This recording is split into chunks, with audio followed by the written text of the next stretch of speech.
there comes these moments in the spiritual awakening and the realizing of self that a lot of us go through. I'm going to call it the holy anger. And what makes it different than just a regular angered feeling, lashing out, being super upset, is a holy anger, the holy temper tantrum, the holy fire is usually when there's a great transformation that is or about to occur. It's usually that anger and that boiling feeling where everything's been stirred up and it's just about to go over the edge. It's that point of no return. It's that point where we're outgrowing the shell that we've been changing inside of. It's that one last thing that happens, that occurs, that just tips us over and pushes us so far out of the nest. That's holy anger. And it's a very beautiful thing. It's often perceived as manic or crazy because sometimes it's really heated and can get very messy, and it can cause a lot of turbulence and a lot of mixed emotions to come up. But what makes it really holy is the acceptance of that. And in the spirit of oneness, there is no wrong. All emotions fit into it. If we weren't meant to have anger, we wouldn't have it. We don't judge children for having anger, a baby for being angry, for crying, for screaming. We may not like it, but we understand it's acceptable. It's a form of communication. And it's the same as us as adults. It's a communication to ourselves that we're looking to change, we're looking to rise, we're looking to transform. And so when we get these triggers and things start setting us off, they're an invitation to look at what is looking to grow, what is looking to transform, what no longer wants what's happening.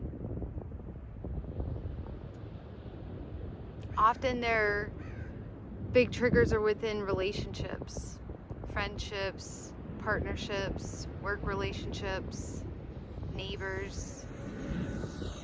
And I would say that from my experience, a lot of triggers and disruptions and turmoil in relationships happen when one person starts to outgrow the behavior of the other.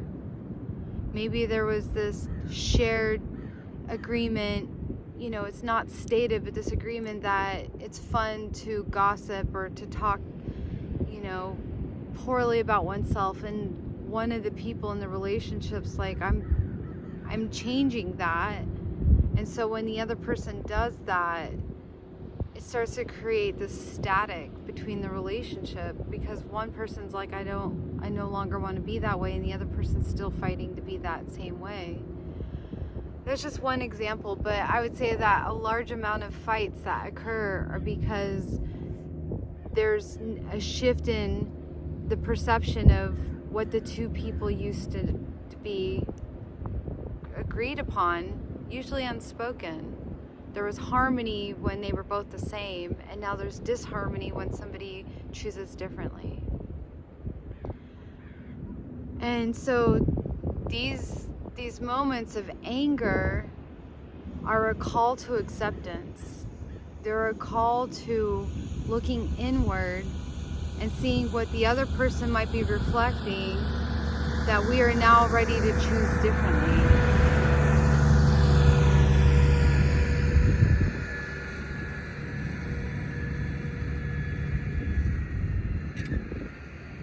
Just like a forest fire, or when we see these huge mega storms happen, people often personify them and say it's nature's way of retaliating and bringing balance because it's angry about what's happened.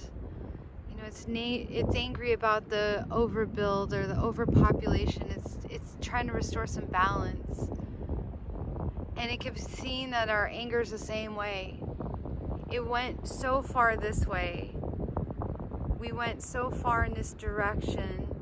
We were living a life working harder than we wanted to work, or we built a marriage that we just allowed so much to get pushed under the rug, or we had friendships that felt like we weren't getting our fair share, or we're giving more than the other person.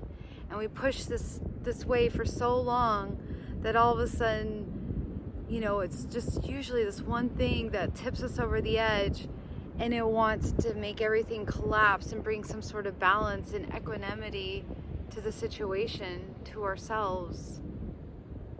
And so we're like, well, I'm not going to work this job anymore. I've been working 60, 70 hours a week, and I was told I'd only be working 50 at the max, and now I'm pushed all the way to this edge. I quit. And so you bring it back, the equanimity to it. Or in a marriage, you're like, I've allowed these behaviors, and I've felt emotionally attacked, and there's been substance abuse, or there's been different things going on, and I've allowed and I've tolerated and I've looked the other way, and I've allowed myself to feel victimized, and I too have also been the villain, and I've also been doing things to protect myself, and so I end up being the villain in the situation, and now we're both creating so much turmoil. Now I'm done. I want out. I'm sick of these behaviors. Or in a friendship, you're like, I feel like I call, I text, I'm the one that's always supporting and always checking in, and I feel like I'm always lifting the other person, and I'm not getting my fair share in the relationship, so I'm done. We go through these waves of life. And there are opportunities for growth. This part when we slap the sand and the earth and everything starts crumbling down is an opportunity to rebuild, and to rebuild with acceptance. And that anger is usually what gets us fueled up and gets us energized to keep going. It's these holy angers that we're like, what, I'm done with this, and I'm ready for this, and I'm fueled up now. That's why it's so common that you see women that finally have reached their point in a marriage and are ready to divorce. They get out and you see them lose the weight and they look better, and they're doing the things they've always wanted to do because they have all this holy fire, this transformative energy to rebuild. That's why you see people that hated their job and felt, abused by their employer go build their dream job. They go become an entrepreneur. They go live out a passion. You see friendships that were ages old that had a lot of imbalance, and they go build a community, or they start doing things for themselves. They start going to retreats and start doing self-inquiry, and they start doing all this work to heal themselves. And so they set themselves free, and now they're transforming inside of that. And that's where anger is a real blessing. And instead of resisting it and saying, I feel bad for having it, or I shouldn't have it because a spiritual person wouldn't have it, and positive bypassing, we can welcome that anger and say, what is it inviting us to see? What is it that I am so angry about, and where do I feel some sort of self-betrayal? Where do I feel like what I'm seeing out here, what is it reflecting that I am not giving in here? Instead of being angry with these people, I can forgive them, but I can also change the situation and transform it. Now, it's really important. We can change and keep doing things different, and we find ourselves in the same cycle, and that will occur. You can keep getting another job, another marriage, more friends. You can keep cycling back, but until you've transformed it, you'll be on the same hamster wheel, just a new job, a new partner, a new friend, a new workout routine, a new whatever, and having the same result. You'll still keep finding yourself over here angry and upset until you've actually transformed it and understood what is it this anger is actually really trying to teach you? What is that thing that all of life is trying to get us to see that we're not seeing? Is it our unworthiness? Usually it's that we're not seeing our divinity. We thought we were separate of this world, individual, having to self-protect, and we thought we were deserving of less. Now, I'm not talking about the character needs to have more and better, but I'm talking about God, coming into our God seat and knowing all is love. And so when we start transforming and looking at everything from the seat of God, we actually stop seeing those things that we were upset about the same. We start to transform our view. So it becomes this full circle experience. Usually we were angry because we thought we were separate and there was something to protect.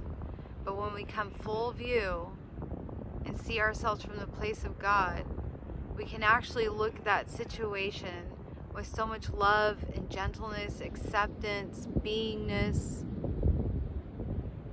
oneness. And we can look at it and say, maybe my partner actually was trying to help me and I saw it as condemnation and then as an attack. But if I would have perceived it from the place of one, I wouldn't have been defensive. I wouldn't have felt attacked. I would have just seen the love and received it from a place of gratitude. Maybe if I came from the place of God, I could have had a talk with my boss and said, is there a way to work out the hours? You promised me 50 and now I'm working 70. What can we do to work this out? Maybe from a place of oneness, we can look at our friends and get honest and say, I feel like I need you to pull up the slack. I feel like I do a lot of the legwork. I'd like for you to, step up and help me out, or give them space to step up, to be the giver, to grow. Set an example. Be honest. I don't want to talk shit about people anymore. Let's make our friendship, let's redirect our conversations to growth, happiness. Let's find pleasurable things to talk about. Let's build people up.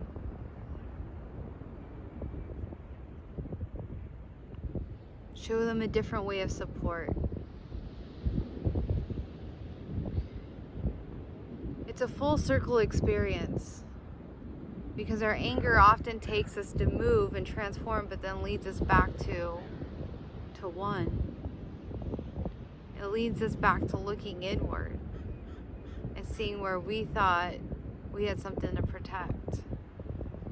It's like burning the whole forest down just to rebuild it and see that it was always perfect. But it had to go through the whole cycle. And the cycle is perfect.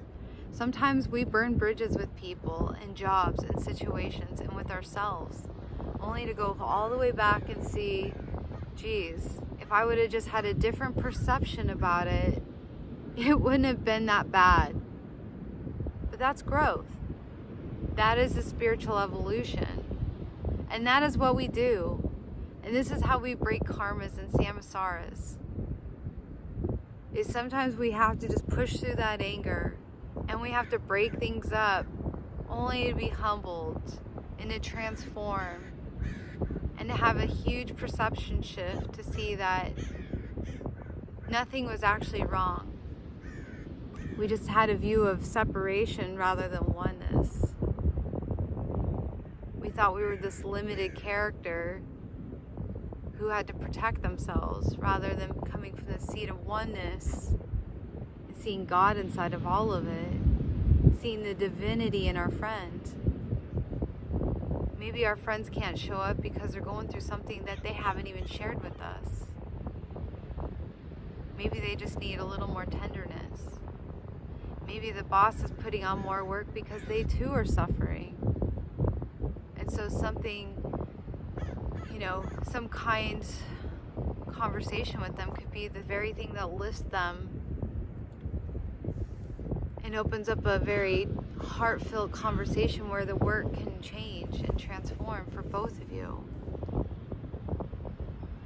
Often our partners mean well, but their delivery comes off as an attack because they too are stressed out and they too forget we're one. So when we can sit back and look at things from a seat of one, from a seat of God, we can see our partner truly loves us and means well. And we can let our defensive down.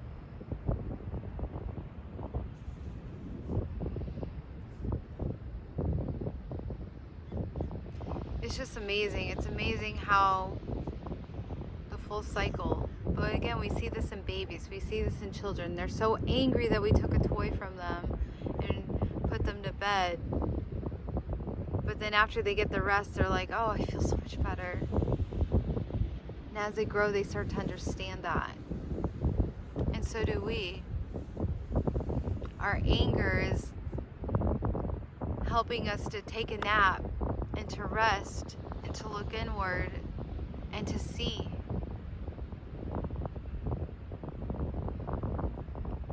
It's usually to choose differently. And sometimes it's inviting us to choose differently from in here before we start changing the outside world and reconfiguring it, making a bigger mess. And doing more work from here. Because the real transformation happens in here. It's by choosing to see ourselves whole and complete, divine. And then this world starts to materialize and starts to look complete when we feel complete. I'll tell you, as someone that's been through divorce, who's quit jobs, who's, shrugged off friends, who's done all of the things I've talked about, it is a lot more work to rebuild out here and to run from things than it is to rebuild in here. When I stop and let myself go through the holy anger and allow it to teach me and to humble me and to bring me back to my divinity, makes things a lot easier out here. It really diffuses a lot of fires that don't need to happen. Or it makes adjustments on a much gentler way. Maybe I do back out of a job, but it's not this big fiery drama. Or I, don't invest so much in other people and I just, give them love, but I step back for a little bit to take care of myself. I find it is a way to bliss by accepting that holy anger and allowing it to teach us and transform us from the inside. It's a very beautiful thing.